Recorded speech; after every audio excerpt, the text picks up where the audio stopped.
अस्सलाम वालेकुम। आज का हमारा लेक्चर है सोर्स ऑफ एनर्जी। दो वेज हैं एनर्जी के सोर्स के, रिन्यूएबल एनर्जी और नॉन रिन्यूएबल एनर्जी। सबसे पहले हम देखते हैं नॉन रिन्यूएबल एनर्जी क्या होता है। तो ये जो सोर्स है ये लिमिटेड होते हैं और एक दफ़ा अगर ये ख़त्म हो जाए तो दोबारा जल्दी नहीं बनते। इन्हें बनाने के लिए लाखों साल लगते हैं, जैसे कि फॉर एग्जांपल कोयल, petroleum, natural gas, nuclear energy. इनके एडवांटेजेस क्या होते हैं? ये ज़्यादा एनर्जी प्रोड्यूस करते हैं इंडस्ट्रीज़ और जो ट्रांसपोर्ट के लिए ये बहुत यूज़फुल होते हैं, ठीक है। बट इसके डिसएडवांटेजेस भी होते हैं, जैसे कि फॉर एग्जाम्पल जो पोल्यूशन होती है और ग्लोबल वार्मिंग का ये सबब बनते हैं, लिमिटेड रिजर्व्स होते हैं, तो इसके डिसएडवांटेजेस भी होते हैं।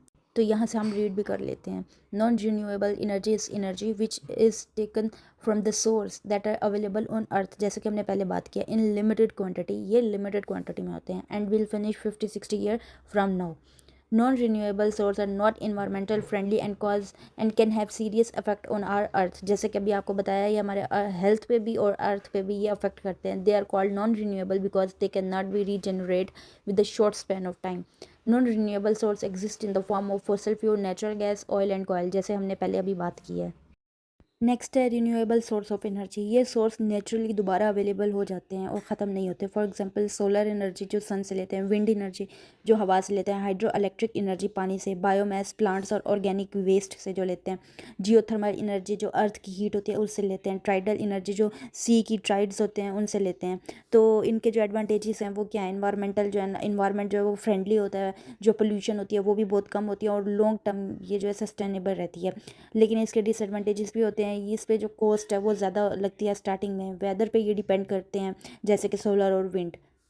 अच्छा, अब इनके जो मेजर सोर्स हैं उनको एक्सप्लेन कर देते हैं। सबसे पहले सोलर एनर्जी। ये क्या होता है? सन की रेज से इलेक्ट्रिसिटी या हीट प्रोड्यूस की जाती है।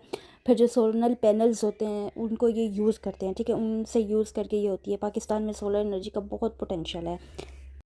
नेक्स्ट हम देखते हैं विंड एनर्जी। ये जो है ना हवा की जो मूवमेंट्स होती है, जो विंड्स के टरबाइंस यहाँ पे लगे हुए हैं, इससे इलेक्ट्रिसिटी बनती है। क्लीन और ये रिन्यूएबल सोर्स है, ठीक है, और ये लॉन्ग टर्म के लिए भी अच्छा। बस इसका डिसएडवांटेज एक ये है कि जो वेदर है ये उसके ऊपर डिपेंड करते हैं। नेक्स्ट है हाइड्रो इलेक्ट्रिक एनर्जी। ये वाटर का जो फ्लो होता है ना उससे ये चलता है, जो डैम से टरबाइन चलता है, ठीक है। पाकिस्तान का जो टरबेला और मंगला डैम्स है वो इसकी एग्जाम्पल है।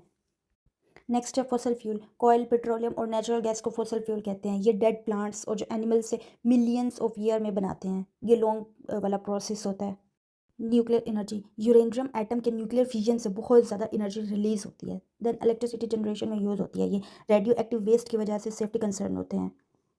नेक्स्ट है biomass energy. Wood, crop waste और एनिमल वेस्ट से ये एनर्जी हासिल की जाती है। बायोगैस और जो बायोफ्यूल भी इसी कैटेगरी में आते हैं। Geothermal energy. अर्थ के अंदर की हीट को इलेक्ट्रिसिटी और हीटिंग के लिए यूज़ किया जाता है। नेक्स्ट है टाइडल एनर्जी। जो समंदर के ट्राइड्स होते हैं उनकी जो मूवमेंट होती है उससे इलेक्ट्रिसिटी जनरेट की जाती है। तो ये था रिन्यूएबल और नॉन रिन्यूएबल।